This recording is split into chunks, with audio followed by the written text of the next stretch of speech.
All right, everybody. We are ready to get started with this work session tonight.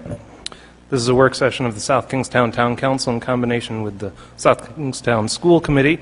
Tonight we'll be conducting some interviews for the two open positions on the school committee. If everyone would turn their microphones on. Throughout the evening, I would just ask everybody to speak directly into the microphone. There's problems with sort of the ability to hear here. Before we get to that, let's all do the pledge to the flag. Please rise and join us.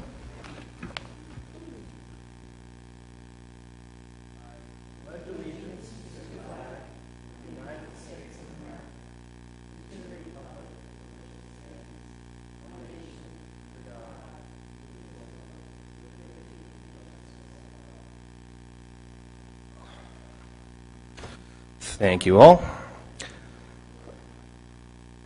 All right, so I think the way in discussions up here with the other council members that will run tonight's interviews is we'll have the candidates come up, sit in their chair there, make an introductory statement that can be up to 2 minutes. Tell us obviously what you want to tell us, but why you want to join the school committee is probably the most important question we can answer, and what qualifications you would bring to the position. And then once we have that introductory statement, we'll go just from my right to my left with questions from council members, and then assuming we have time, we'll go to school committee members for questions. We're hoping to have each candidate have 20 minutes at the table there for our questions. And hopefully that'll be enough. This is something that we'll play by ear, so if we find that we're just too crunched for time, we may expand that, we may shorten that. We will begin, I think, just by going in order from the agenda tonight. So our first candidate would be Valerie Spiridolozzi. Please come up to the chair, Valerie.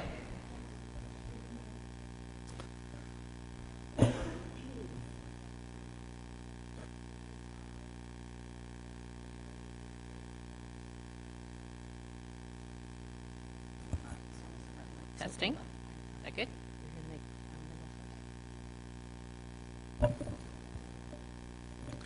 So please tell us, Valerie, why you would like to join the school committee. Well, I have been a parent here in the district for about 10 years, and I've been involved in a lot of different ways. I have 5 children in the district, and have 2 have already graduated from South Kingstown High School. 1 is there now, and 1's in middle school. And I've been watching kind of the events of the school district, the school committee over the past few years more closely through growing involvement with the sustainability subcommittee for the school district. And always been involved with, my kids' activities and through that. And so I would like to, be a force to help improve the district. And I think that's my main motivation, is to help where I can and to be involved.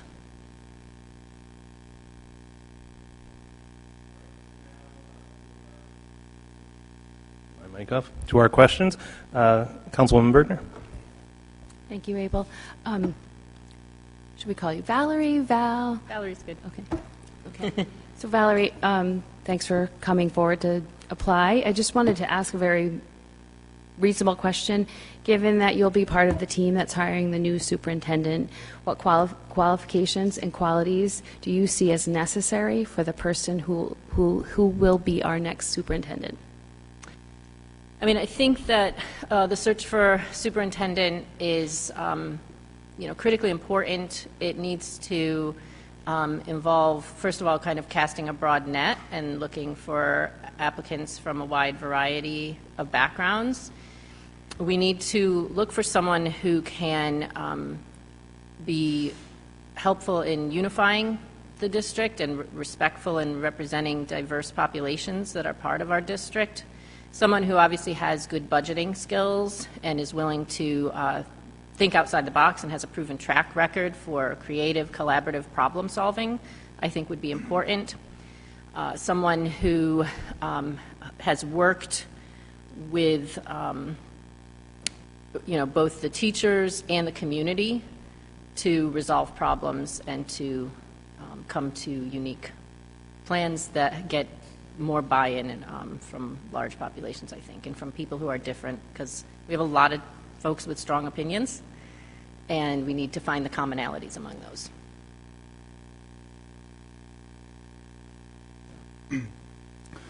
Hi, Valerie. One of the critical concerns in town amongst the school district is the dilapidation of the school facilities.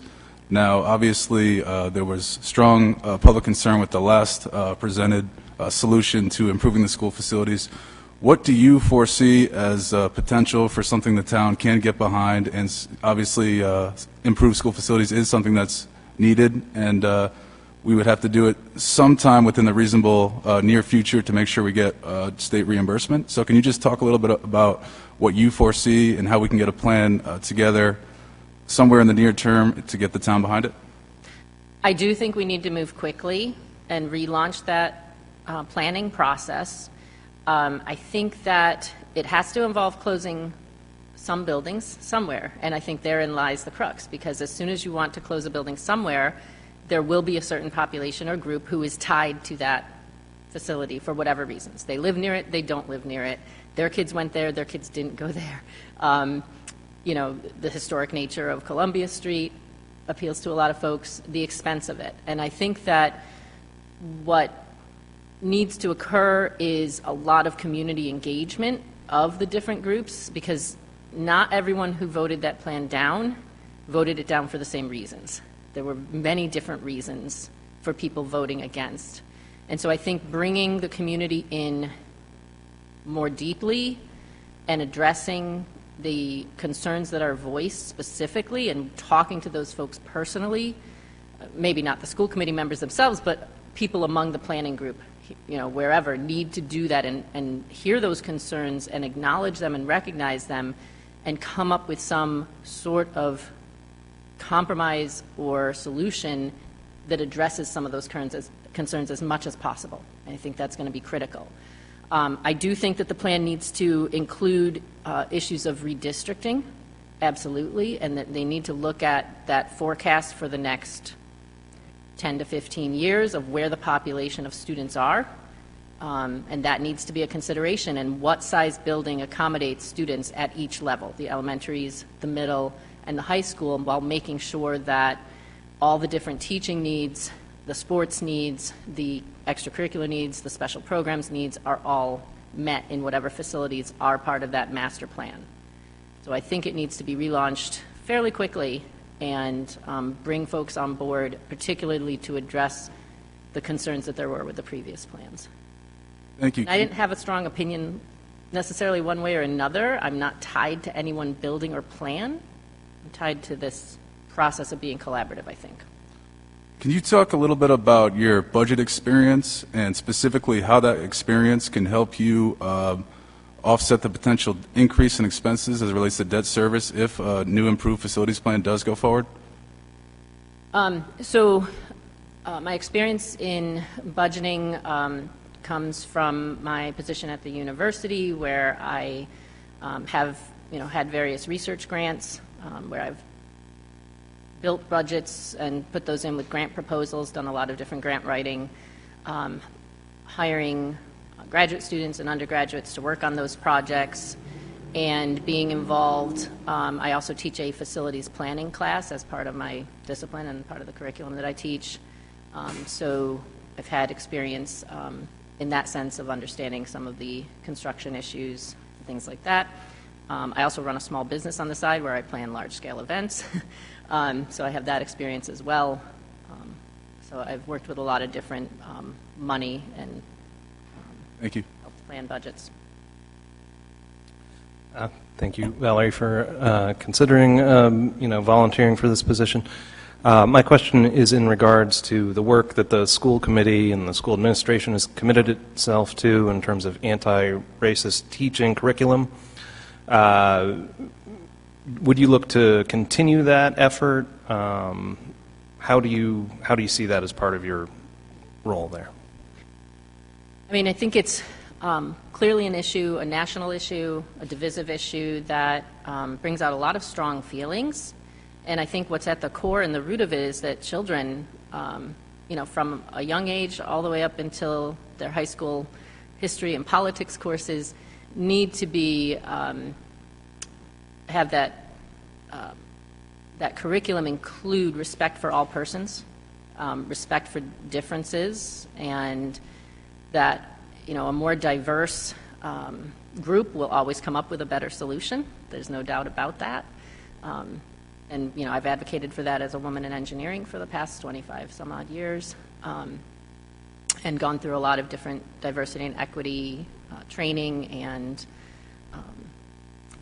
activities around that, trying to bring more diversity into a field that traditionally has not been diverse. And so looking to those kinds of experiences, I think that the school district needs to include in the curriculum these elements of empathy for others, respect for differences, and it doesn't have to have a label on it or a name to teach the core principles that we want children and citizens to learn. I do think that there is a need for curriculum at the high school level in particular that focuses on current events and how those impact our society, on legal issues, and on social issues that shape our world. So I think at the high school level, those types of topics become more appropriate in a labeled way, but perhaps not at the younger ages. I think that is just teaching people how to be kind and welcoming to all and respectful for all, and to know about the history of their world at age-appropriate levels. If I could add to that question, though, there is the element of looking at metrics and administration of the school board, and I absolutely believe we need to look at those metrics and continuously improve those in terms of disparities in discipline issues, policies. Those things absolutely need to be looked at with a critical eye and continue to be monitored. Thank It's you. not part of the curriculum side of it, but it's Yes. I should have broadened my question. So I just want to continue on that theme, and we have an achievement gap here in South Kingstown that's pretty glaring. So how would you propose the district close that gap? I assume you're talking about math, particularly. I'm talking about achievement overall. Overall. Our students, economically diverse, diversity shows its head in the graduation rate. The BIPOC community shows its ugly side often enough. I'm just looking to see what your feelings are on closing the achievement gap in this town. I mean, I absolutely believe that the school district needs to provide services that can help those who are at risk of not succeeding to their full potential. And what would those services be? Right, so some of those services include, obviously, our special education programs are critical, identifying any learning disabilities early and providing good support and services for those is critical, including the tutoring and the peer mentoring programs that exist. And I mean, I know that those homework clubs and peer mentoring, those are an important element where we have older kids from the high school go out into the elementary and middle schools with the support of our teachers, making sure that we continue to support social workers in the buildings. I was listening to a news story at some point, and hearing about even the differences of an urban district where there's social workers is like one for many districts. And we're lucky enough to have some support in our buildings from social workers, and we need to definitely maintain that and grow that.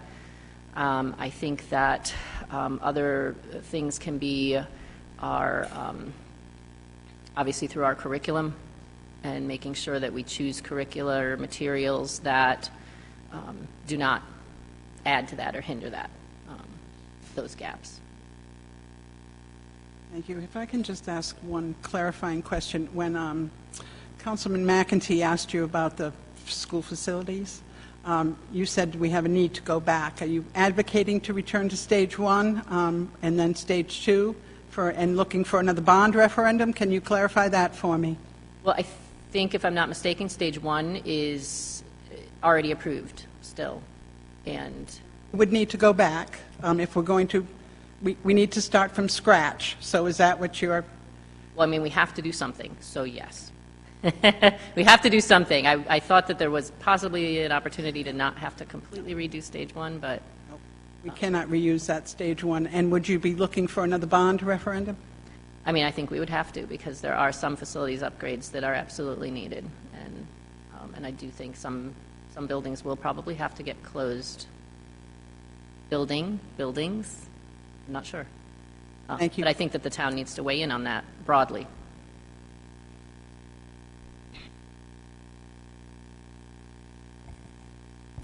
Valerie, thank you for joining us tonight. So my question is a question from a community member. SKSD is now facing numerous concerning challenges, including a failed school building bond vote, the related mailer scandal, per pupil expenditures of $25,000 plus, national news coverage of curriculum, declining enrollment, and 3-star school ratings. The primary focus of our schools for the past years has been on politics and not on our children's education. What do you think is most needed in the next 1 to 3 years to make SKSD schools functional and working for our children again? I think that a master plan and vision, strategic visioning is needed, and that, again, it needs to be collaborative with a lot of different voices brought in to make sure that different parts of the community are heard. Folks who don't have children in the district, folks who do, folks who have have businesses here. Those folks all need to be considered because they're all paying taxes and they're all involved in wanting the success of this school district.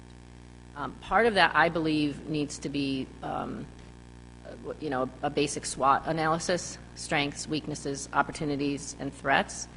And we need to look at the strengths of the districts, which there are a lot of. So we've got some amazing programs, we've got some amazing teachers, and staff, and we have, a lot of positives. We do, however, have to acknowledge the threats and the weaknesses. And if we look at those critically and then come up with a plan to specifically really address those and to not focus so much on the strengths that we're ignoring those weaknesses and threats, I hope that we can come up with a vision that will be more successful over the long run. Just to follow up on that, what could you do to balance the interests of students, staff, the community, the school committee, as part of that 1 to 3 year plan? I think making sure that there are a lot of different ways of collecting feedback. One single channel isn't going to do it. There need to be, in any successful system, there need to be anonymous forms of commenting and feedback in the loop. There need to be formal procedures and evaluations, metrics and tracking. There need to be open forums with roundtables where people, again, diverse groups get together and have the time to talk and find out that their differences maybe aren't that different and that maybe they have more in common than they thought they did when they just were on a side. And so I think that providing now, granted that was obviously a little hard in COVID, but we have to be creative so that we can still get those things done, again, to be successful as a group, as a whole. It doesn't help us if one small group feels like they've won or that they've succeeded and another group feels like they've lost or something, and everyone else is out there not even having been brought to the table or asked about it, which I think is maybe how some folks felt as the bond progressed. is that, wait, we're doing what? When did this plan come up? And weren't even sure where some of it had come from. Despite folks' best, intents and, efforts early on to have forums or to involve the community, still folks didn't quite feel involved. So that needs to include teachers and staff and what they need for their teaching needs, for the success of their students, what they've seen that works, that doesn't work. And it needs to involve parents and families. It needs to involve taxpayers in general and the town in general. Thank you.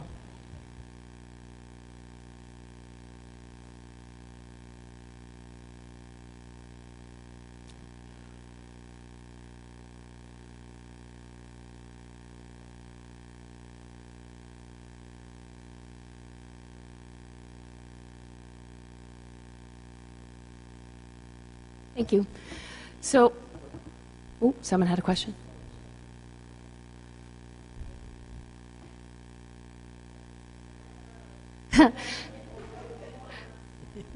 So I'm going to follow up a little bit on the achievement gap question and ask a little bit different.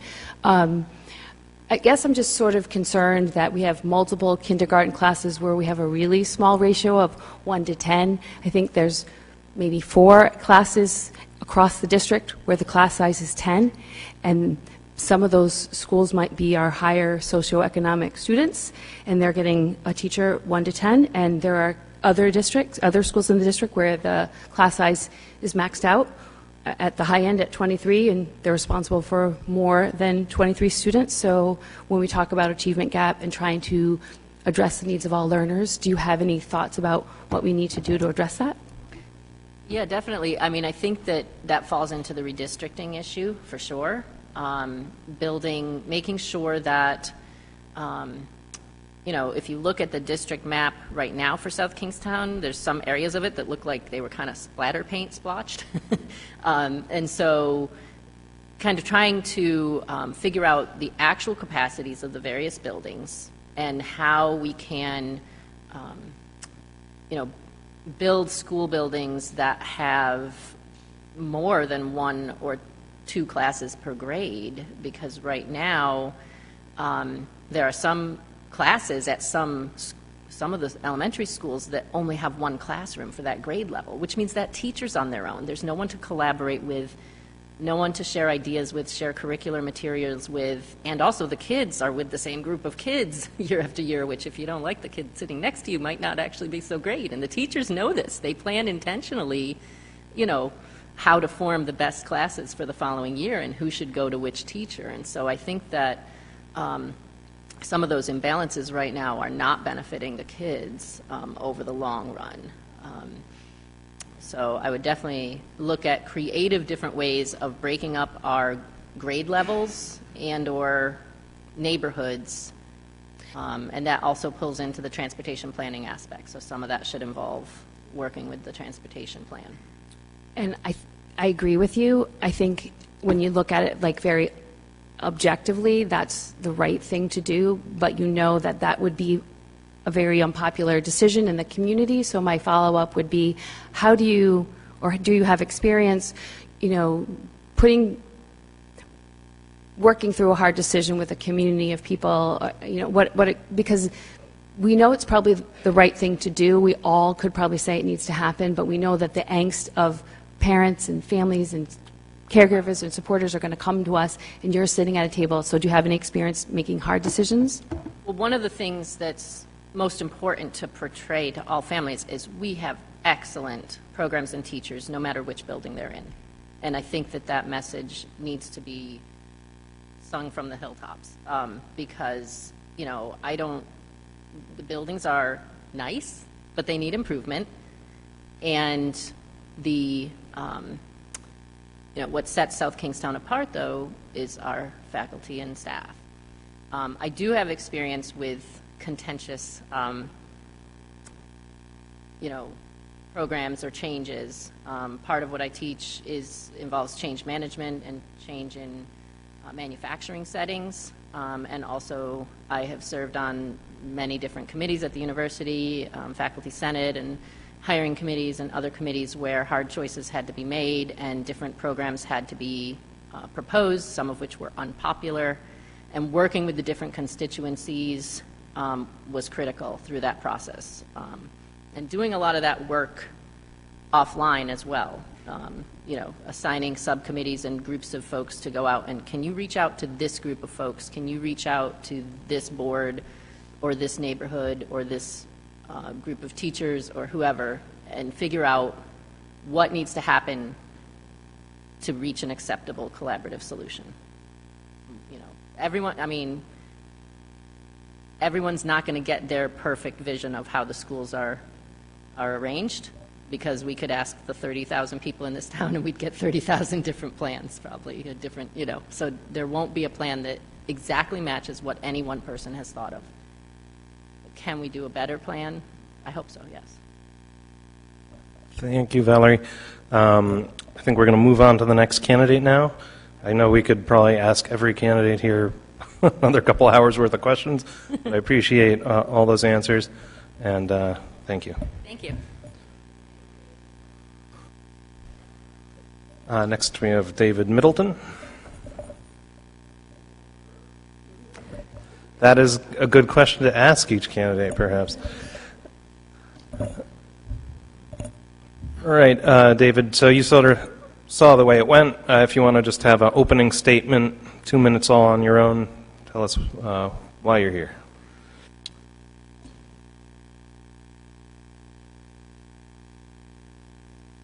It's a complicated question, just because it's been a long time in the making, the answer to that. I'm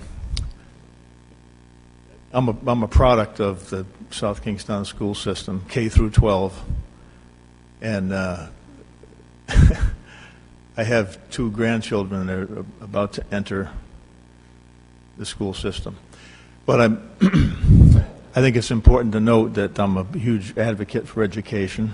I wasn't always, but I am as an adult. And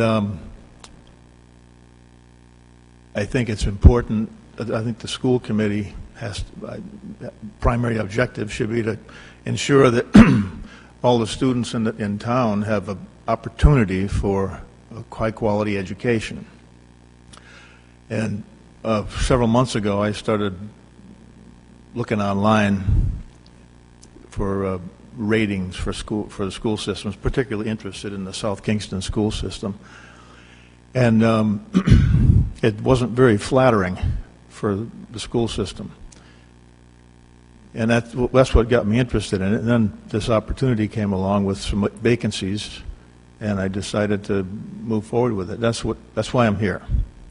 Now, I'd like to add that I was listening to the answers, Valerie's answers. She's obviously someone that's very well versed, and I'm not.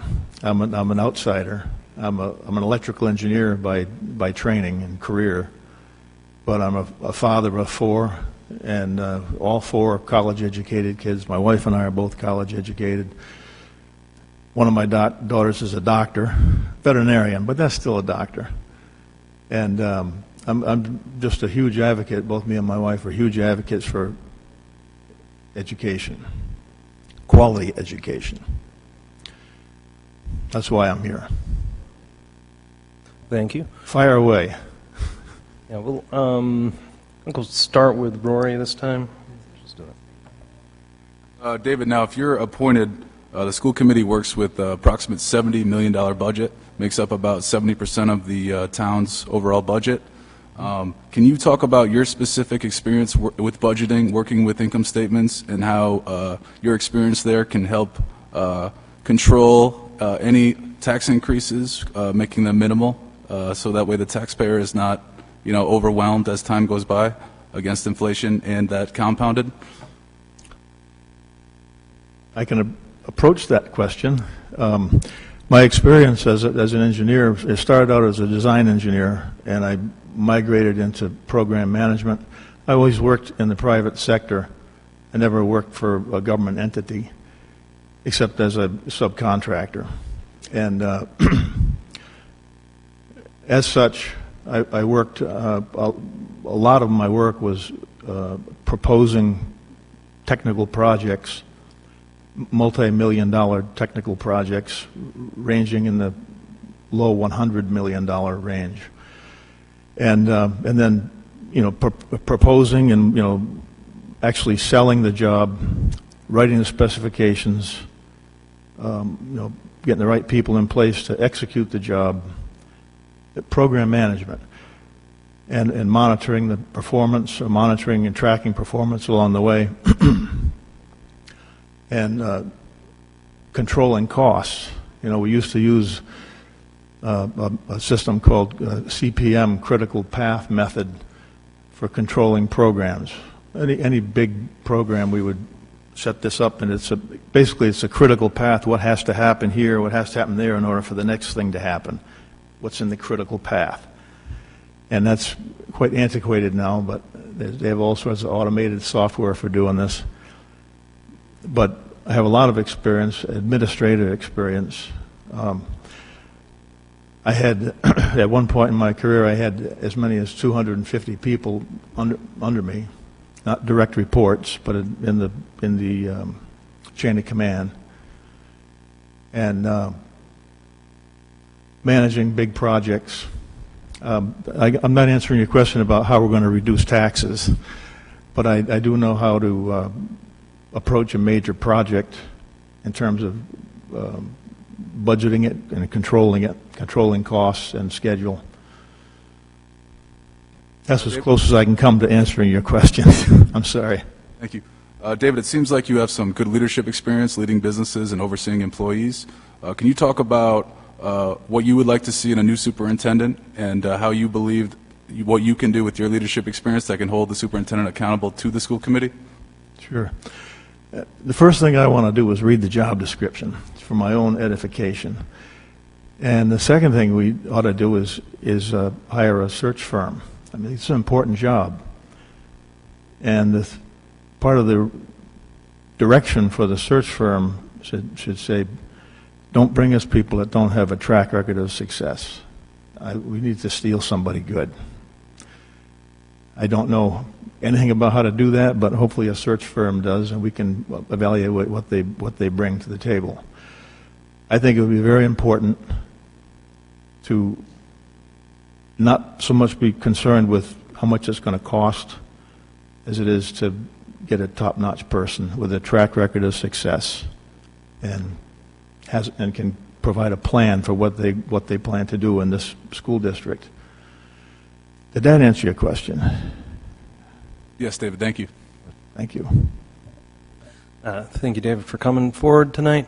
My question is again about the commitments that the previous school committee and this current school committee have made to anti-racist teaching curriculum, other policies that will help diversify the workforce in the schools, and if you want to broaden that to discuss closing the achievement gap among students, they're all somewhat interrelated there. Please go ahead. Wow, racism and achievement gap, all in one question.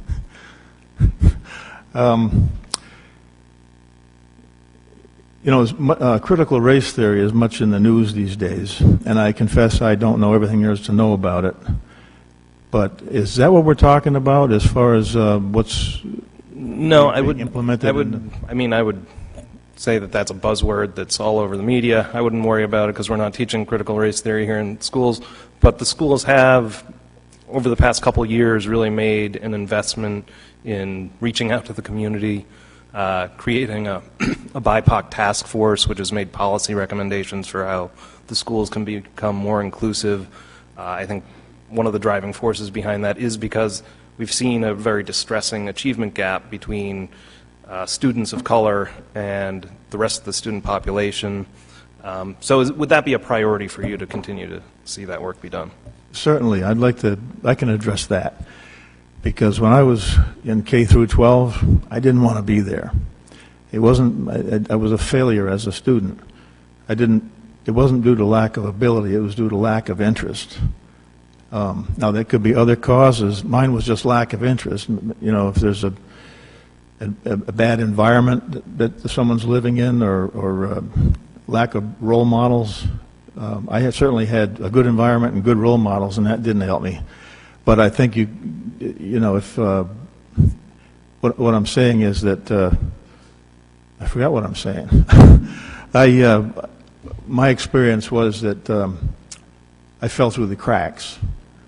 I've proud to say I failed Math 1 all the way through high school and then got a D from Mark Hutchins. Everybody know Mark Hutchins? He gave me a special project fourth quarter of the senior year and allowed me to graduate. And then I worked for a while, and I ended up finding motivation to learn about electrical engineering. And through a job that I had, I didn't understand what I was doing. I wanted to figure it out. So I enrolled in CCRI, and I took their engineering tech program. I didn't finish it. I got 33 credits. I aced every math class they had. I got confidence as a second. You know, I'm a strong believer in second chances. But I had fallen through the cracks in high school, and just due to my favorite thing to say was, how does this apply to my life? You know, this y equals x plus c or whatever. So as far as identifying, I can't get into the details of it, but we certainly should take a close look at how to address the achievement gap in particular, and kids that are falling through the cracks. I'm sure the experience is going to be different than mine in many cases, but it's a worthy endeavor to try to turn some kids around that are not getting it done. Thank you.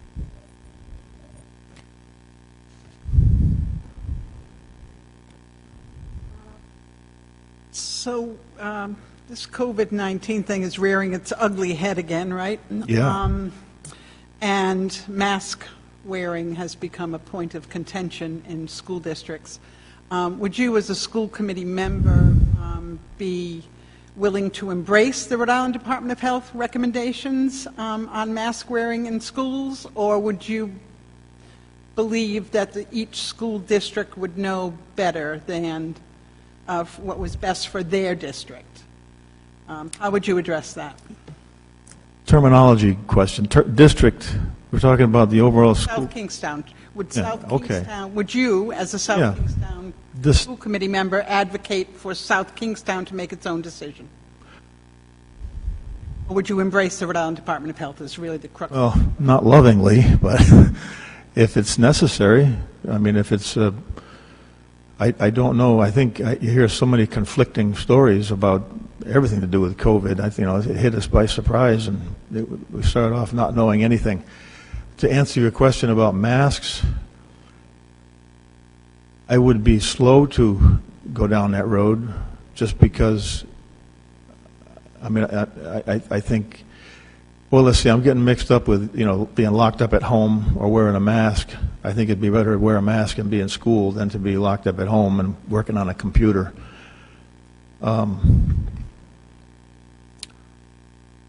think we would be slow to adopt that. Not late to the party, but really look at it carefully. I'm not a doctor, and I'm not prepared to make a decision about that. Is it up to the individual school committees by town to decide? I thought that was a state mandate. Without a mandate, it will be up to the individual school districts to set their own policy. Okay. And we don't have a mandate at this point. Oh, School's okay. 4 weeks away, so I'm just wondering where you would stand as a school committee member on that issue. Once again, please. Just wondering where you would stand on that issue as a school committee member. On the sideline. Sorry. Probably not possible, but, Well, you'd have to I be. need to learn more about it. I'm not closed-minded in either direction. I'm not going to make a decision right here based on your question. I can't. I don't have all the facts. Don't know enough about it. Thank you.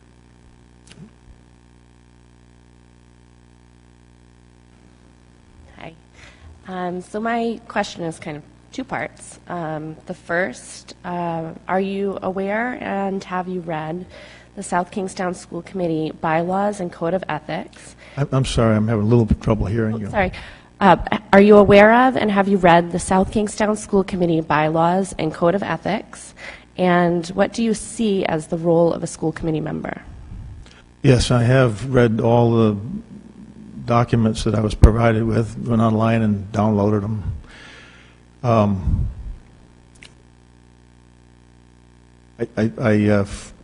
I found it was very interesting that, the issue of communication with the community, when it's listening at the retreat, I heard that some difficulties, and with like parents coming to you and saying, hey, well, my kid's not happy about this, or that teacher's whatever. Really easy to get in trouble.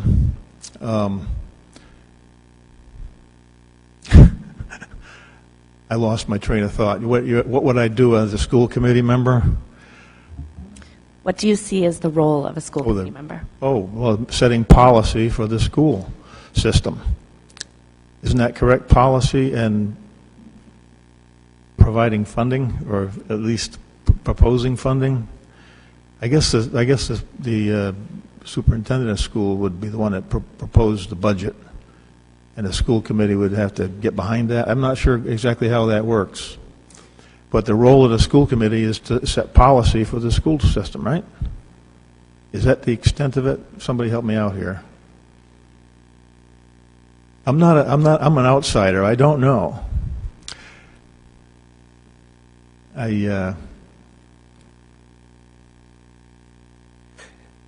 That's all I can say about that. Set policy for the school system. Thank you. That would include whether to wear masks or not. I think I appreciate that you admit when you don't know, and you seem to be very honest about what your limits are, and I think that could serve anybody well in a committee. So, because I think a lot of it is people are uncomfortable in the gray or admitting that they don't have all the answers. So I appreciate that, and I think that speaks to probably how you'll function as a team. So I guess my question is about your involvement with teams and how you function in a group and what role you would take on. I mean, this school committee has been together, this version has been together since January, and how would you begin to learn the role, and how would you embrace your position in the team?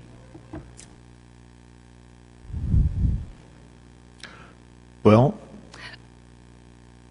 I would just probably, have you any past experiences that you'd be drawing on to bring to the working in teams, sure.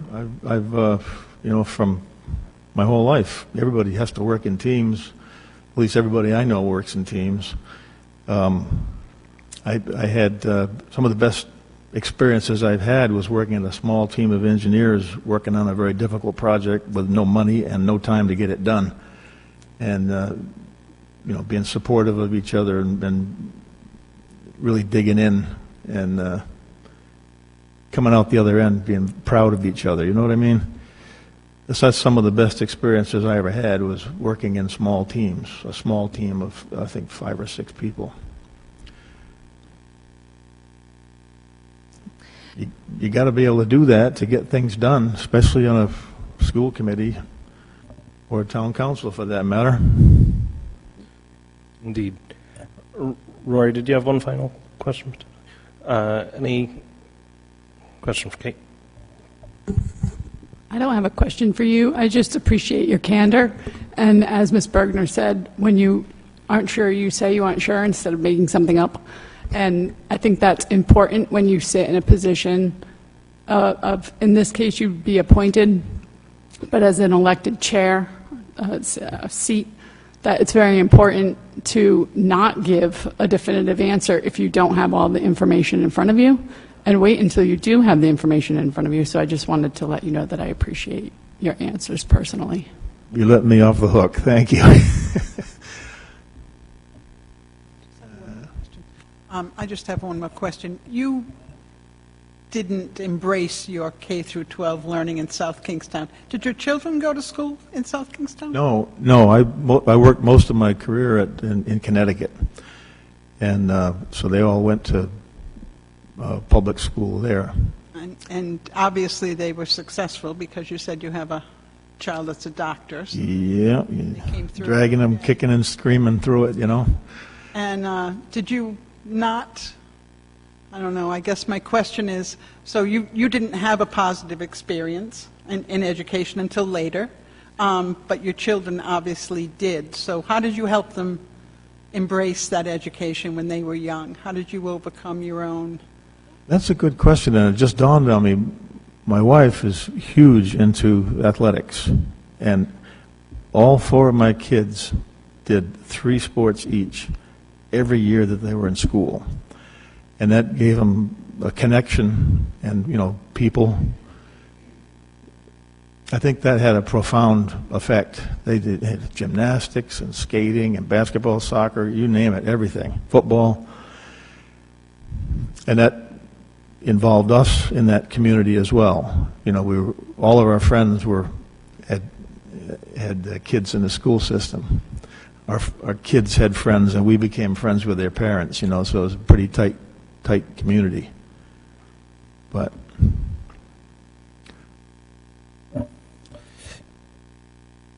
Thank you, David. That brings us to the end of your time here in the chair. Thank you for coming forward. We will, just for process sake, I want to let everybody in the audience know that we're going to be conducting these interviews tonight. We have another series of interviews coming up on Thursday. We're actually going to be making the appointment on Friday, just to let no? Oh, sorry, Wednesday and Thursday. I have these things wrong in my brain. So that is the timeline at which we'll be letting people know about our decision. You can, of course, catch it live. I think tonight, you know, we are just going to be doing the interviews. We're not going to have the opportunity for public comment tonight. I think at our meeting on Thursday, I will have an opportunity for people to make comments because they will have seen this whole process unfold as well. So that will be the way in which people sort of find out. Great. Right. thank you very much. And I vote for Valerie. Thank you very much. All right. Next we have David Cote.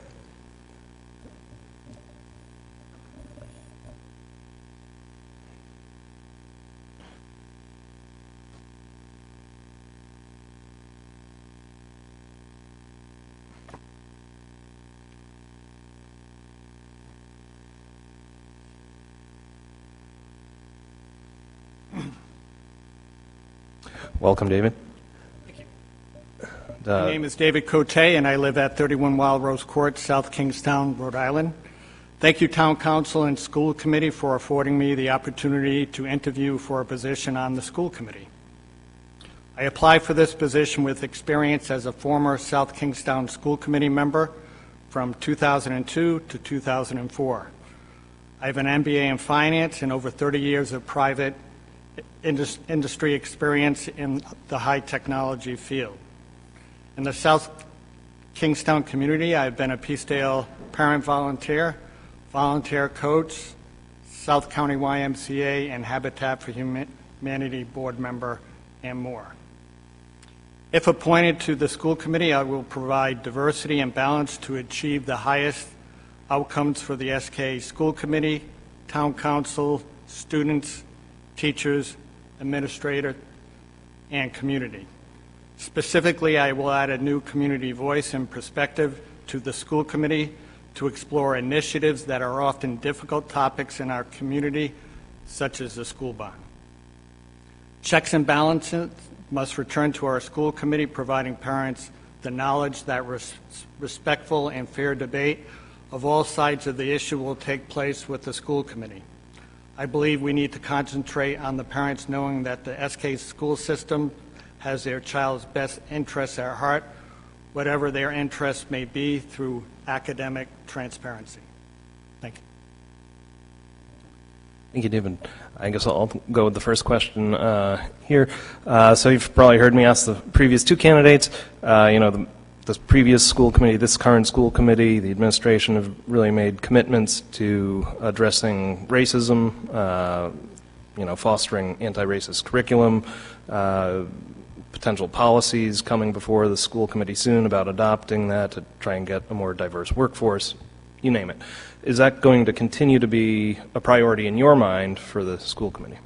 Absolutely. I believe in a zero tolerance on racism, discrimination of any kind. All people have to be treated equally, regardless of race, socioeconomic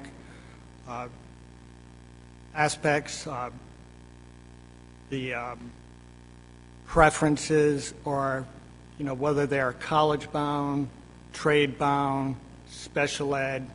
We need to support all our students. Thank you. And just to follow up on that question quickly, in your time on the committee or in thinking about schooling in general, how do you think the district should approach the issue of the achievement gap in schools?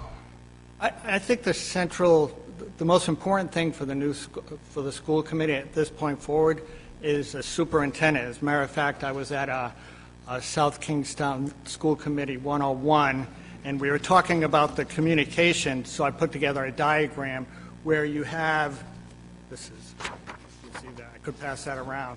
So what it shows is that we have the school committee, so you have a circle, you have the teachers, central administrators, building administrators, and the circles intersect, and who's in the middle of the intersection? Who's that? Superintendent. So, and I thought it was very clear from the attorneys explaining that the school committee, the members go through the chair communicates to the superintendent communicates to all the staff, and then reverse, if they want to come to the school committee, you go through the superintendent. So what you're seeing here is the superintendent is the most important aspect. You're asking questions about performance. Well, the qualifications of the superintendent, obviously, I would say the first thing, they should have been a teacher. Not just book, but they should be a teacher. They should have the experience of being an assistant principal, a principal, have that administrative experience, and then have the expertise to help the performance of our schools. Paula and I were talking about the metrics of special ed students. So when I was on the school committee and communicating with the special ed parents back then, we didn't have the metrics to show that they improved every year. So what this superintendent needs to do is make sure we have the metrics, and I hope we have the metrics now. We want to show that our children, whether it's special ed, college-bound, trade-bound, or whatever path they're going on, that they can excel.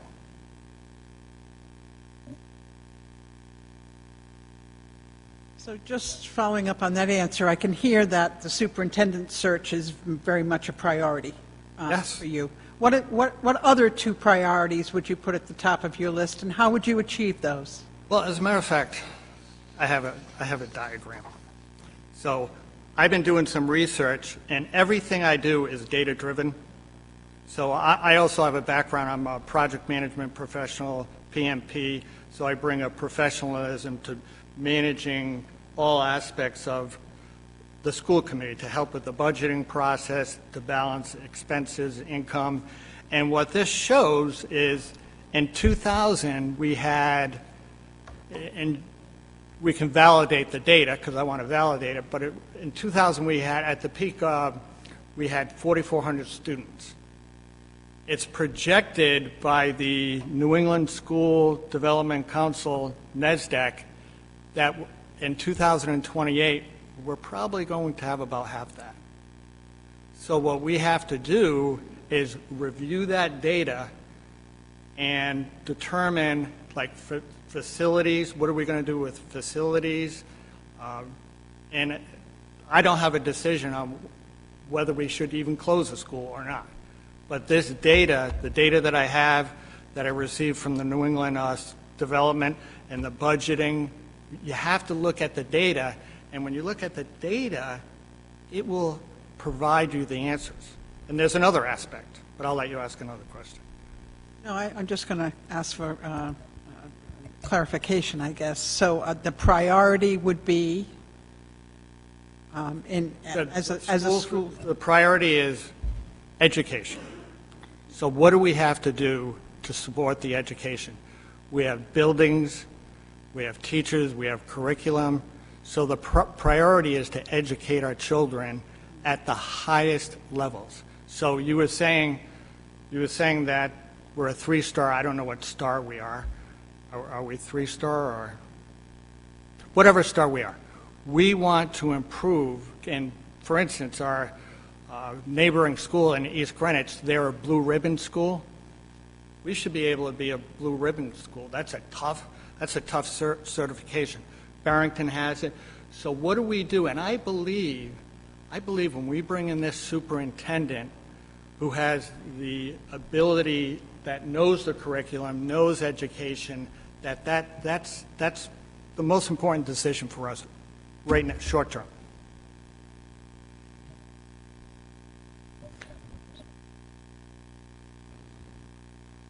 Welcome. Thank you for being here. I'd like to ask, could you please explain the difference between equity and equality as it pertains to education? Share why you believe these are both important, and let us know how you will help the committee work towards both equity and equality in education. Equity and equality, I'll leave it to definition. Let me say that I believe every student, regardless of income, race, preference, should all be treated equally. So equally, equity, everyone should be pushed to academic excellence wherever they are. So my belief is treat all the students equal, regardless of where they are, whether they be special education, college-bound, trade-bound, or wherever. We need to make them, each child, a functioning adult in the community.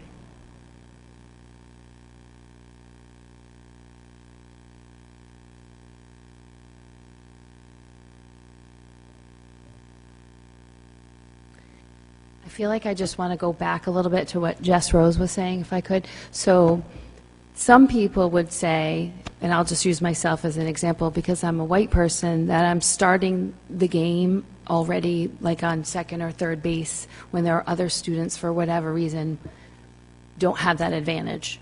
Certainly been my own advantages. My family went to college. I'm a white person. So that's, I think, more what Jess is asking you about, so that I think as a community there are certain people who are already advantaged, and so that equity addresses the game is, I'm already advantaged in the game, so how are you going to give advantages or assist others for whatever reason don't have those same advantages? Well, when I was on the school committee, we had programs. We wanted all students, whether they're, again, special ed or colored or whatever, need to support them. I believe in mentoring those that need help. So if there's a group of students that are not doing well, do whatever you can to bring them up to speed. But as you were saying, okay, if some people are more advantaged, then they won't need the same resources. So make sure that the disadvantage, and however they're disadvantaged, I don't know how you want to define that, but however the student is disadvantaged, give them the resources to excel. So that does follow a little bit to that question I had asked earlier, where we have some schools where there are 10 kindergartners to one teacher. That's in multiple schools, and some of those schools are highly advantaged, where there's high socioeconomic status of parents, and there's two kindergarten classes, 10 students to the teacher. So the ratio is 10 to 1 in already a privileged socioeconomic group. So how do you address that as a school committee? Address it, bring it in balance right away. Mm-hmm. There's no excuse for it to be that way. There's none. So I would ask, why do you have 30 kids in one class and 10 in the other, and it hasn't been addressed yet? We have plenty of staff. What I would say, it's not being managed. So is the superintendent or assistant superintendent, and we should have it's up to the superintendent. That's why this is such an important position. The superintendent and the school committee, you know right away, like there were 30 people in the classroom. Well, redistribute for excellence. We are in South Kingstown. There's no reason why we shouldn't be the best performing school in the state or in New England. So I would make sure to balance out, if it's like 14 to a class or 12 to a class, and that brings excellence, then let's do that. And if the teachers have to be rearranged, but there is no reason why. Is this a common thing? Is it common? Do we have, is it just one class where there's 30 and 10, or is it a norm? There's at least 4 kindergarten, there's about 150 kindergartners, and several schools have very small number ratios, and then other schools have larger class sizes. So it just shows the disparity among schools, and I think it's probably one of the most challenging decisions that the school committee could make, because it's going to create angst in parents, because we're moving schools, we're changing things around. And the important point is that, you know, maybe one of those classrooms it's working with the 30, but you got to bring the parents in. You got to communicate to the parents. When I was on the school committee working, collaborating with the special ed parents, I went to them communicated with them, went into some of the special ed resources, and said, what do you want? And back then they were like, oh, you're the first person to ask me. And I was like, really? So I would ask, what do you want, parents? What do you need? And I think a really important point is academic transparency. What do I mean by that? You know, in colleges, everything is posted. The syllabus is posted, so everything should be posted online. It's 2021. We can do this. So there shouldn't be parents shouldn't say, what is the curriculum, what is this, what is that. I'm in the technology field. I'll help create an architecture if necessary. That's why I have this picture here on how we should do things. I'm a certified enterprise architect, so I can look at things and say, okay, how do we simplify it? And one of the things that I want to do with the school committee, I want to collaborate. I want to understand your experiences with my experiences and how I can contribute. We're a team. We're all for educational excellence. How do we get there? And again, I think, and I'm sure you will agree, this superintendent, we need a superintendent to come in here. And we can do this. We can do this. And Paula was talking, and I really like what you said, Paula, saying we can't look back. We can't look back. We have to look forward. How do we make it better? Let's forget about what happened. How do we excel? How do we make all students, whether you call it equity or equality, all I'm talking about is excellence in education, academic excellence. And different people have to be treated differently. Thank you. David, one of the problems the school district is seeing, and you sort of alluded to it earlier, is a decline in enrollment. Now, specifically what we're seeing is an increase in the number of students electing or deciding to go to vocational and charter schools. Do you have any ideas or ways that could be implemented to reverse that trend? I do.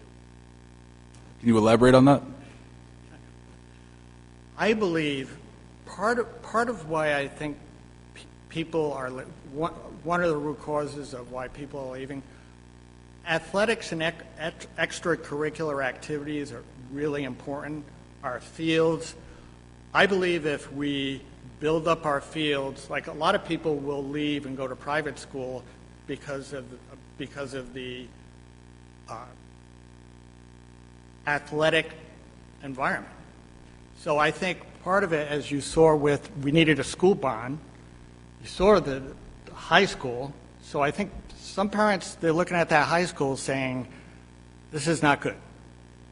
So I would start improving the facilities.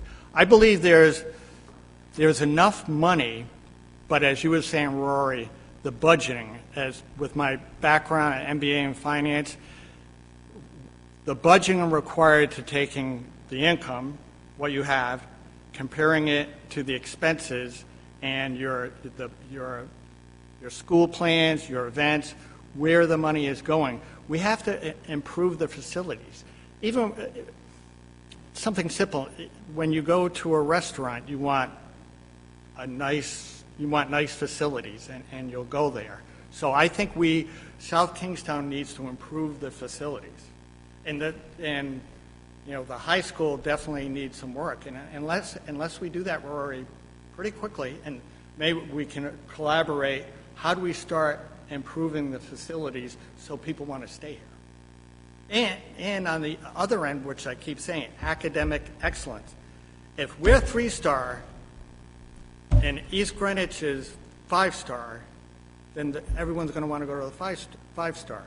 So the root cause is academic excellence and the facilities. And I think that bringing in a new superintendent will empower all of us, where the school committee doesn't know all the answers. The school committee is responsible for the policy, but as you see from this diagram, we have to go through the superintendent. They meet with the central administration, central office staff, building administration. They need to be able to collaborate with, the superintendent needs to collaborate with the union, not give away everything, saying, hey, we're all in this together. We're losing 50% of our population. This is a graph of the decline. So, and one of the things that I wanted on this diagram that was provided is overlay it with performance metrics. Is that possible? That would be cool. So over time, as the budget has gone up, how has performance been? So Rory, we start bringing up the academic performance, the facilities get improved, we start collaborating with the community gets on board. That's how you do it. Thank you. All right, I think that actually takes us to the end of your time, David. Thank you for coming forward. We'll be in touch. And next up, we will have Michael Marin. Give me 1 second.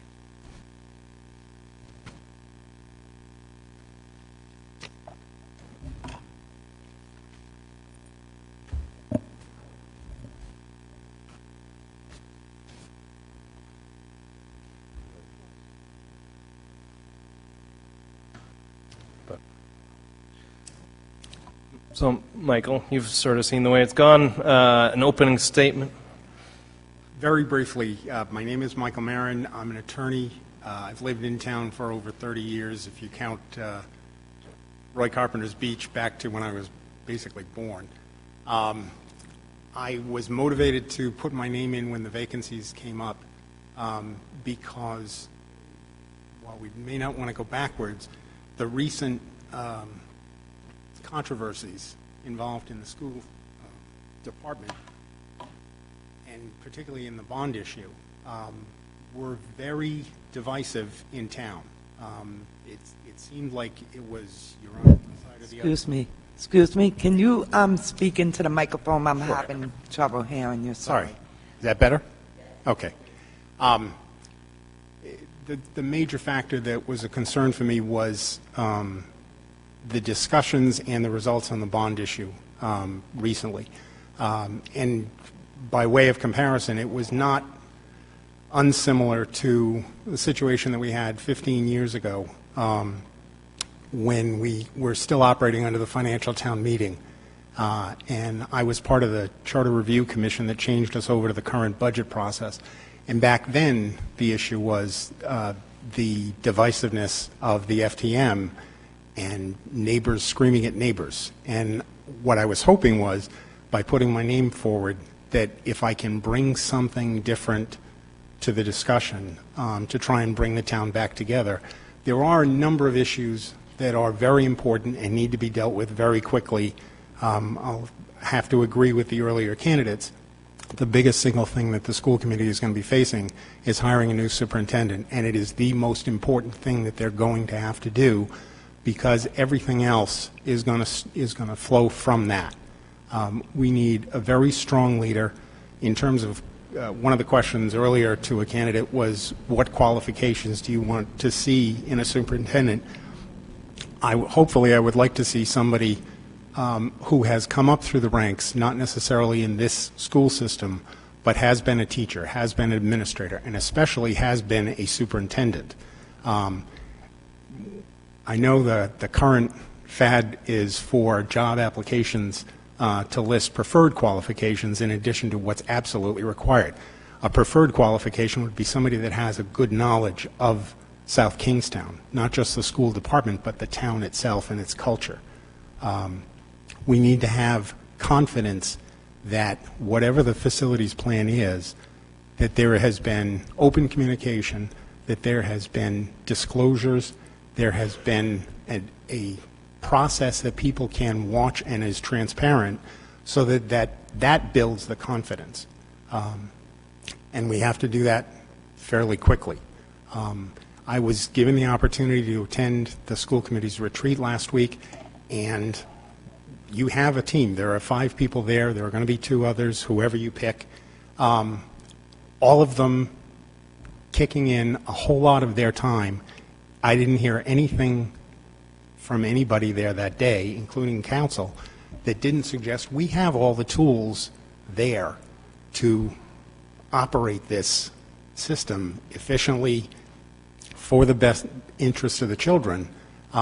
The strategic plan that's on file, I know it's going to be reviewed, but that addresses the issues of equity and equality that you've been asking about. The tools are there. We just need, as a group, to come together in events like this, where the town council and the school committee are listening together to what needs to be done. Okay. So I hear from you again that superintendent search is most important facing the school committee. What other priorities would you hold up? We have to spend a great deal of time, as you said earlier, going back to square one. We need to do some facilities plan. There probably will have to be a bond issue depending on the amount of money that we decide to spend.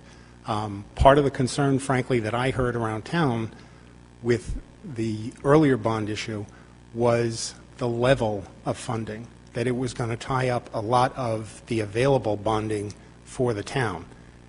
That doesn't mean it's not right. It just means that's something that needs to be addressed. And I don't think people understood or felt that they had full information on it. And your next priority, so facilities would be another one, and do you have another idea? I think those are the 2 biggest ones. I know there was an earlier question about masking policy, and I think the only real answer is, I'm not a doctor, I don't play one on TV. Have a doctor tell me, Dr. Nicole Alexander from the Department of Health, if there is a statewide mandate, that makes it easy. That's what you follow. If there's only a statewide recommendation, but it is coming from the experts, I don't think we have any choice, but that's what to follow. Our first priority has to be the safety of the kids, whatever that is. Thank you. Hi there. I'm a RCB girl at heart, too. Been there. My family's been there since the 50s, so it's a familiar name for me. I didn't put it together on the application. I grew up down there, and I was on the board for the Homeowners Association for 25 years. Awesome. So my question for you is about transparency. The community seems to feel strongly that there has been a lack of transparency between the school committee and the community. So what would you do to increase transparency and include the community more going forward? I think part of it is, and the school committee has, like I said earlier, the tools. They have a fairly extensive communication policy and plan that's already in place. Part of the equation, I think, is careful listening on the part of public officials, and you all go through this every week. When people come to you with an issue, you have to listen to it, not necessarily agree with it, but take it into account. Somehow there has to be room for feedback, either through policy or at least through statements. The school department has the email communication system, listserv. You can issue policies on particular topics when they come up. But people have to feel like you know what you're doing, and they're going to trust you because you've told them this is why we're doing it. And to follow up on that, I've heard from many community members that they don't necessarily feel heard when they reach out or when they have reached out to school committee members in the past via email or phone or whatever. How would you be sure or how would you start to change that? Would you be communicative with community? Would you be responsive? And could you maybe give an example of when you have had someone reach out to you with something that you don't necessarily agree with them on, but you've had to give feedback constructively?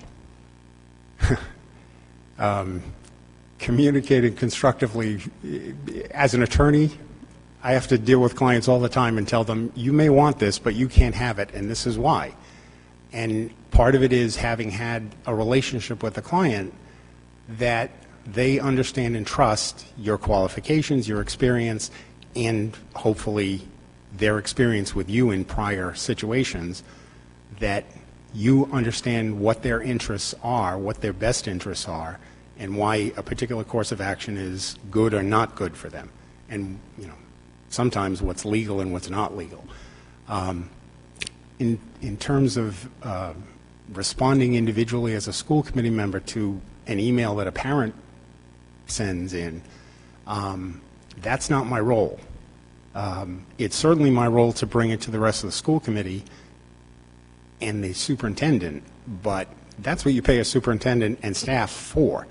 If the issue is brought to your attention, one, you make sure that they know that you've heard them, two, that you've done something, but you're not going to be addressing it individually. That's not appropriate for one member of the school committee to do.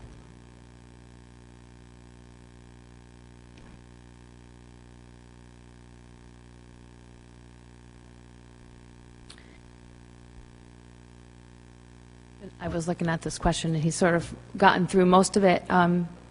I think I'm going to just go back to it, just maybe so we can learn more about who you are. So please tell us about a time that you had to make what you felt was an unpopular decision based on facts and information that you were privy to, but that needed to be kept confidential. If you've never been in this situation, well, I know because you're a lawyer, you're going to be like, I had a client, blah, blah, blah. So, and I'm going to be bound not to tell you. Exactly. Well, so you'll have to think outside your career. So if you've never been in that situation, can you tell us about a time that you knew you were making the right decision that may have gone against the grain, and how you handled any criticism that came from it? Yeah, there was one of the things that I've done aside from my career. I've served on boards for nonprofits, one of which was Recycling for Rhode Island Education. They've since changed the name, but I served on the board for about 10 years. And there was a situation that came up many years ago now, with a staff person, and it was brought to the board. We discussed it. We discussed it with the leadership, and even though there was some hesitation, eventually we persuaded them what the right thing to do was. In the public arena, I think that's more of a distraction than anything else. And you all know this better than I do. You have a job to do. It's not based on likes or Facebook pages or whatever, or comments. It's based on the evidence that comes into you, the information you have to make decisions. You make them and let the chips fall where they may.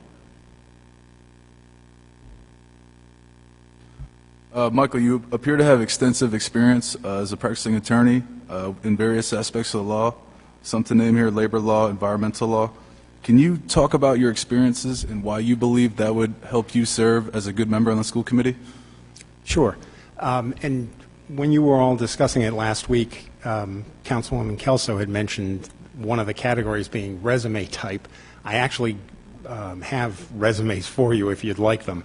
But I have had 37 years of practice. It has included stints with the Department of Environmental Management. I was a hearing officer for the Department of Labor on unemployment cases, and the commonality is careful listening, and I think that applies to the school committee. For that matter, it applies to the town council. People come before you, they've got an issue or an agenda.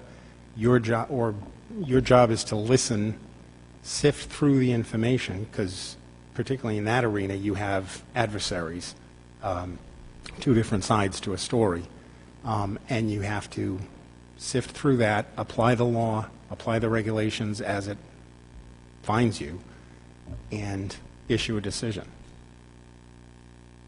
Thank you, Michael. Through some of the recent issues in town, there's been some turmoil as it relates to trust and local leadership. Can you talk about, you seem like an honest guy, but can you talk about the different attributes that you bring that would, help solidify that and reinstill trust in the community?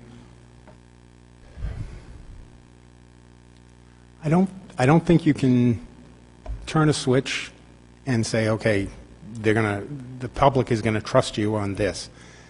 To a certain extent, there are sections of town who would be familiar with me because I've been here so long, and I think I've got a pretty good reputation. But as a collective body, the only way to build up trust is transparency and communication. And if you've got solid reasons for why you're doing what you're doing, for the most part, from my experience in this community, the community is going to go along. Thank you. Thanks, Michael. You've heard my question to the other applicants. The school committee's commitment to addressing racism through anti-racist curriculum, policies that are being developed between BIPOC task force and schools, would that still remain a priority in your mind? Yes, I think that's a relatively simple answer. It's in the strategic plan. It talks about what the goals are, including equity.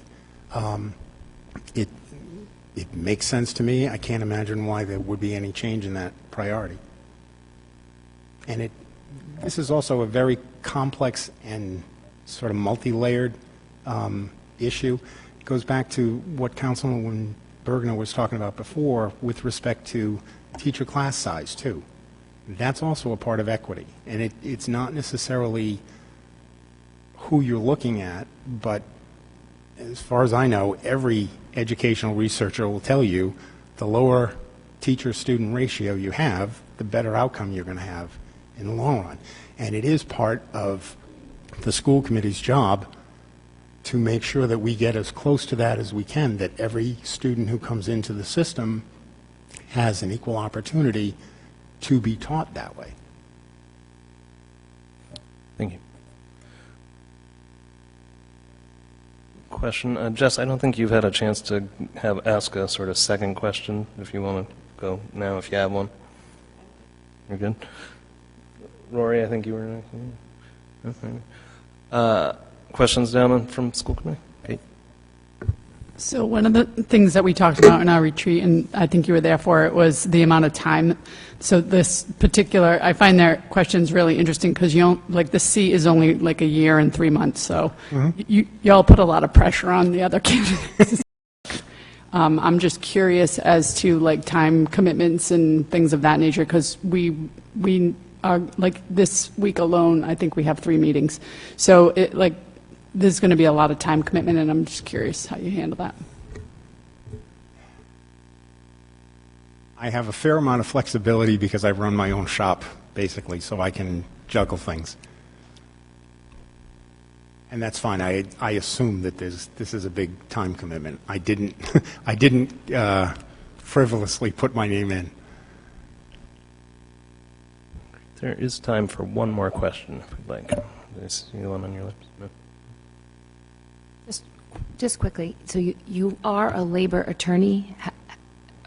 You are, that's your focus area is labor law? That has been part of my practice over 37 years. In fact, you don't have the resume, but one of the things that was on there when the pandemic actually first started and everybody was shut down, I would get questions from some of my clients who were employers asking basically how are we dealing with this, or how do we deal with this, thinking that they were going to be out of it in 3 or 4 weeks.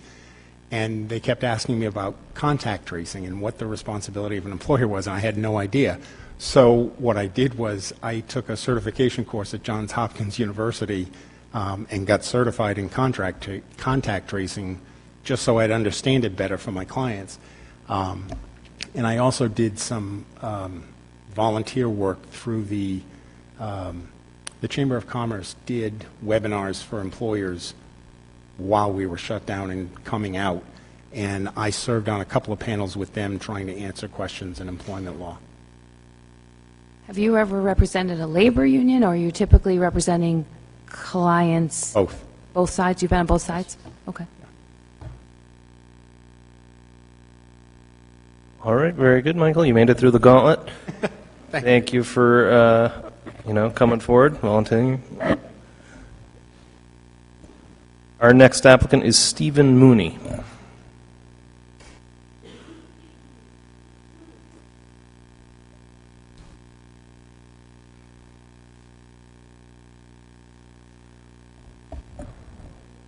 Welcome, Stephen. Hi.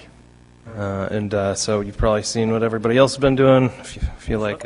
Yeah, I've prepared a little bit of an opening statement. If you don't mind, I'll read some of it, and then I'll be happy to take your questions. Hi, my name is Stephen Mooney. I've been a resident of West Kingston for 10 years. I'm married and have 2 daughters attending the West Kingston Elementary School system. My wife and I moved here 10 years ago, and our primary motivation for moving to South Kingston was the quality of the schools.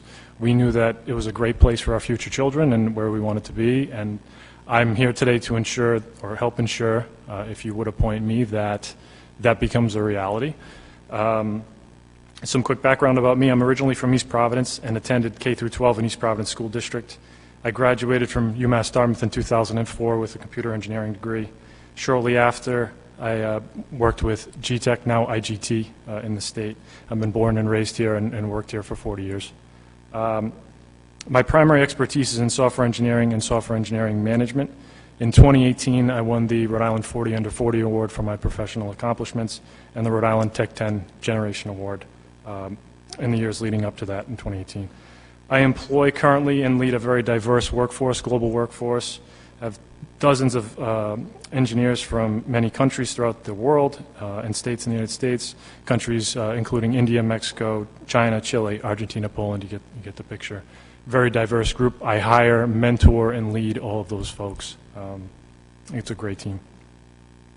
The reason that I'm here today, again, I'm here because I feel it's an obligation of the school committee to represent the beliefs and values of the community, the students and families that it represents. I feel I can do a good job at doing that.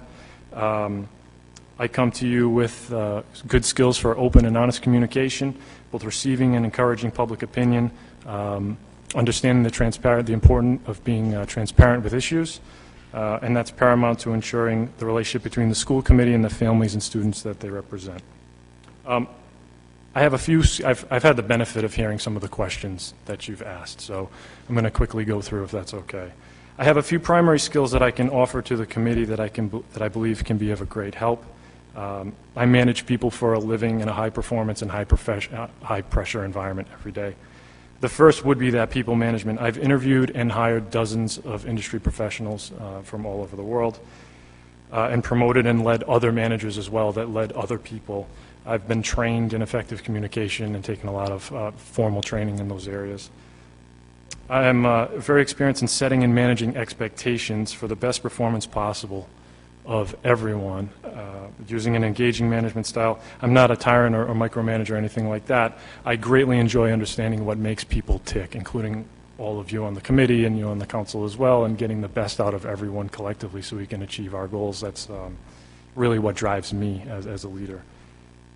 A couple of other things. With my experience in the industry, with regard to STEM fields, right, and where we want to go with our pathways programs, I can bring a lot of experience knowing what we need in the industry and what we can, what programs we can develop for our students, new programs, new trends, and what companies are actually looking for. I've also been responsible for budgeting of multi-million-dollar software projects. I've cost estimated over $500 million of software and delivered that. My team has developed and deployed over 100,000 hours of software engineering and projects throughout the world. So I'm really proud of that stuff. One thing, the interview process and selection criteria of the superintendent obviously going to be paramount right now. And I can definitely help with that. I think that during the interview really is the first step in the relationship between the superintendent or any employer and the employee. And in this case, it's the community, the school committee, and the superintendent. That first meeting, you establish expectations, right? You get to learn who that person is, what they're looking for, and what we're looking for. I've done that my entire career. I believe that I can help greatly in that area. There was a suggestion made by one of the other applicants about using an outside firm to locate, and I have experience doing that as well.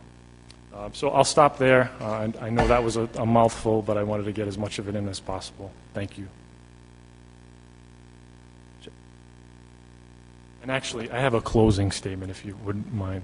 The main reason that I'm here, I actually asked myself that question today, because I said, okay, I was preparing. I said, why are you actually doing this? And I was sitting at the dinner table across from my two daughters, and then I realized why I am here, to ensure that this school system is the best that it can be for them. I want them here. I want them learning here. And it's very important to me personally that gets done, so you can count that every ounce of my energy would be put towards that goal. Thanks. Thanks so much for being here. I'm going to go back to a question that I asked our first applicant. SKSD is now facing numerous concerning challenges, including a failed school building bond vote, the related mailer, per pupil expenditures of $25,000, national news coverage of curriculum, declining enrollment, and 3-star school ratings. The primary focus of our schools for the past several years has been on politics and not on our children's education. What do you think is most needed in the next 1 to 3 years to make SKSD schools functional and working for our children again? Yeah, it's really unfortunate, the things that you said, and I sympathize with all of you for probably feeling under attack, and everybody in this room. I could cut the tension with a knife when I walked in a little bit, because it's so important that we get back on track, right? And some of these issues were difficult, and I get that. The priority really has to be establishing and building trust with the community. And I think showing effort and direction and priority, you can only do that through example, right? We come up with a plan, maybe whatever it is, to replace the high school, right? We come up with a bold plan. We start to showcase some of the ideas from the committee, exchange feedback with the public and the community, the students, the teachers. Reestablishing trust takes time, right? And I think that is certainly a priority, a background priority, let me call it that way. But you achieve that through your other actions with the best intent for the community, right? We're putting our best foot forward, and ultimately that trust will restore, right? If you can show that you're looking past the politics, you're looking past the issues that have negatively affected so many, unfortunately, and you're trying to move forward for the betterment of everyone, including the folks on the committee and the town council and the community, ultimately that will restore. Was I clear in the, okay. Thanks for your question.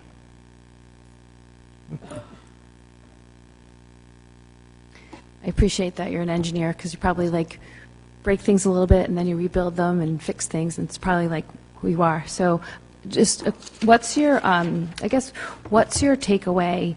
I'm sure you spent some time analyzing the recent school facility bond.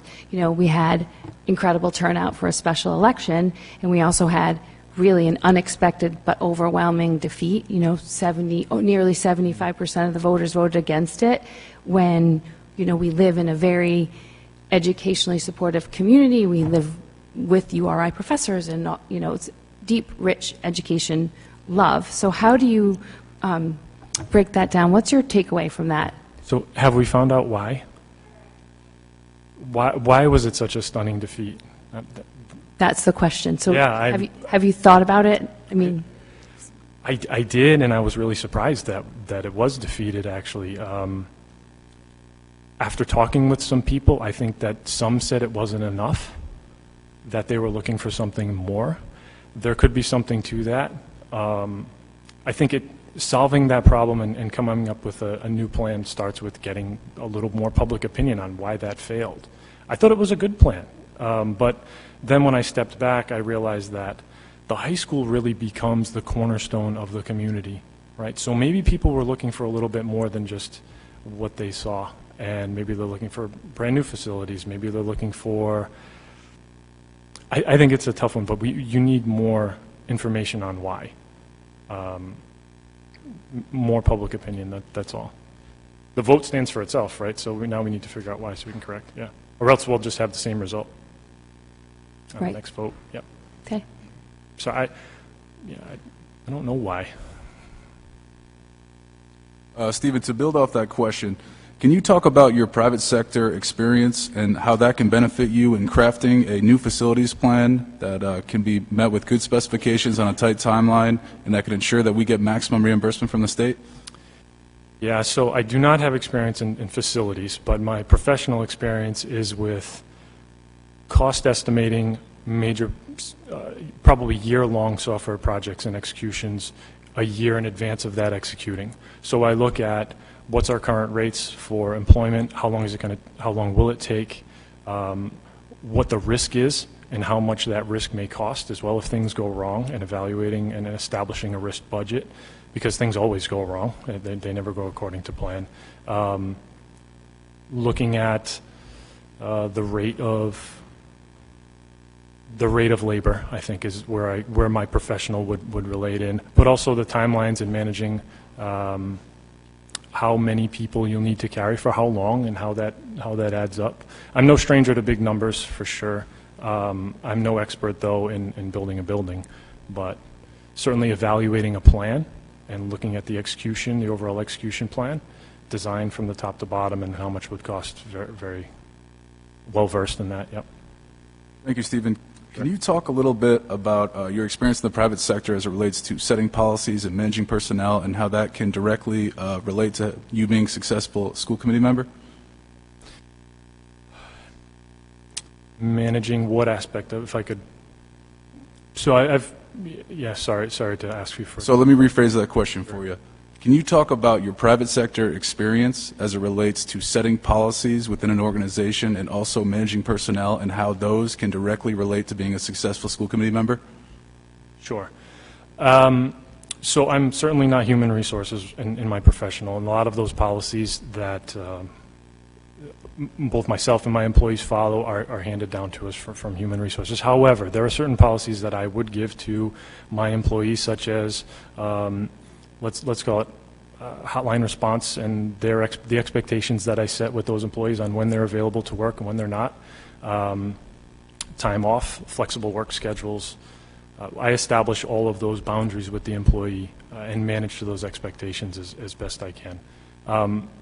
Personnel policies, again, I'm not responsible for, but it all stems back to setting and reaching an agreement on expectations, what that's going to be, and then managing to those expectations. Someone can't be successful, and a committee can't be successful, or a superintendent, if you don't give them a goal, right? And reach a certain agreement in advance so that you can acknowledge when they've hit that, and they can feel that they've completed the tasks. Did that answer the question? That answers. Thank you. Yep. So you've heard my question a few times before now. Would it be a priority for you to continue the work that the schools have been doing around creating policies to increase diversity in the workforce, establish an anti-racist curriculum? Absolutely. And Ms. Rose had a great question, and she asked for the difference between equity and equality. I thought that was an excellent question, by the way. Thank you. Equality, I see, and this can be left to interpretation, is the treatment and fairness of all people, right across, regardless of their race, religion, background, socioeconomic condition, whatever. That's the treatment of them. Equity in the school system, however, would be making sure that a student is not disadvantaged in any way by, and another example was the class size. You have to direct funds, right? It's like equity of a house. It's the same thing. You have to make sure that the opportunities are given. If you have a class with 10 students in it, another class with 30 students in it, then clearly that is a disadvantage. And an easily corrected one, I would assume, provided you have buy-in from the parents to do that, right? If they have to go to another school or we have to move kids around. But making a best effort at equity, I think, is a very important thing and much different from equality. So yes, I would.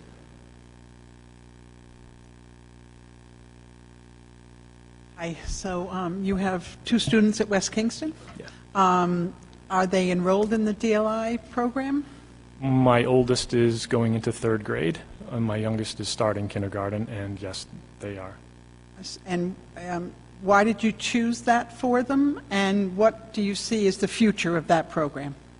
Great question, thank you. I chose it because I think it's a fantastic program. And when I heard about it, I realized the benefit. I work with multilingual people every day, and I wish I could speak Spanish because I have so many people that work on my team, and even interviewing and getting to know them better, I wish I had that skill. For my daughters, it's a great educational experience. It helps, at that age, it helps stretch their brain to really understand a language. You can learn music after that very quickly. You can learn multiple languages and given that opportunity at such a young age is a very unique opportunity, I think, and it's a huge value for my daughters.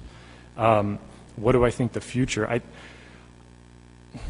I know there are some challenges with the program right now, right? With access to the program, some parents don't want their students to be admitted to the program, but yet it's a DLI school at West Kingston only right now, so do we create a monolingual school where they can go? I know there are several challenges, and those aren't easy to solve. I think the program should stay.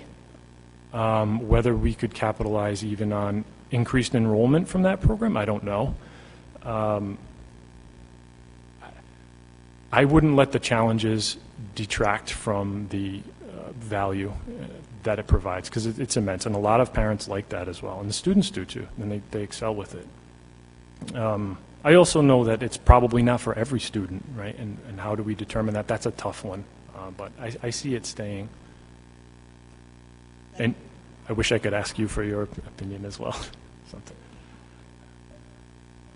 Sure, later, yeah, thanks. Jess, do you have another question? So I've been doing a lot of research lately on participatory budgeting.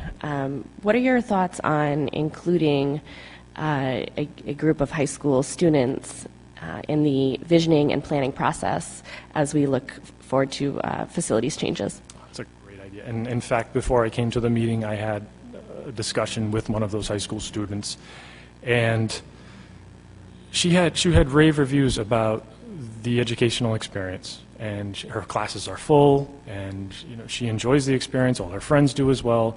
But then she kind of is frowned, but the school needs work. It's old. She said my grandmother went there, right, and Nan went there, and I understand that, and so where I went to school in East Providence, they've recently put up a new facility. And I thought back to my days when I was in high school, and our school was also getting old at that time, and then got older for another decade. And now they have a new opportunity with the new high school that they've just built. The difference in the town is incredible. The way the people are thinking about their school system, the way that the people feel pride again in their town. I think it should be a major objective to come up with a plan to revitalize the town. It's really when you have a high school that you can be proud of, it's part of the lifeblood of the town, right? So that's part of the reason why I would like to be on the school committee, because I would like to restore that a little bit. I think you have a great program here. I've been to soccer games, and the stands are loaded with people. And that was at a facility that I know pales in comparison to those that are in Portsmouth, but I know that we can be better than that. Funding, arms behind my back with funding, but we can certainly be better than that and provide other opportunities.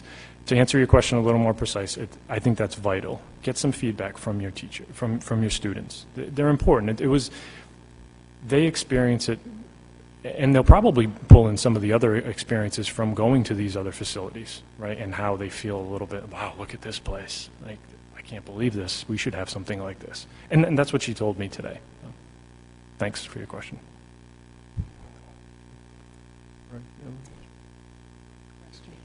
If you were to be appointed, would you run in 2022 for the seat? Sure. It's a bold assertion. All right. Well, Sure. I mean, one it's not a question I had. So both of these positions that we're looking to fill, the folks who left those positions cited bullying as one of the reasons. In your life, have you experienced bullying? How would you respond to, say, your name being dragged through the mud in social media? Sure. It's a great question. Have I been bullied? Sure, in life, of course. I wouldn't say that I've been bullied on social media very often. I have fairly thick skin. I work with professionals, although we have disagreements all the time. You have to maintain a very professional, ethical environment. You debate the issues, you don't debate the people, right? And I firmly believe that. You have to keep your emotions and your personal opinions. You don't attack people personally. That's not what this is about, and I would do my best to do just that. In fact, there's zero tolerance for that, in my opinion. So I'm here under that expectation that some of these issues are highly intense and may draw that, yeah. Unfortunately, which...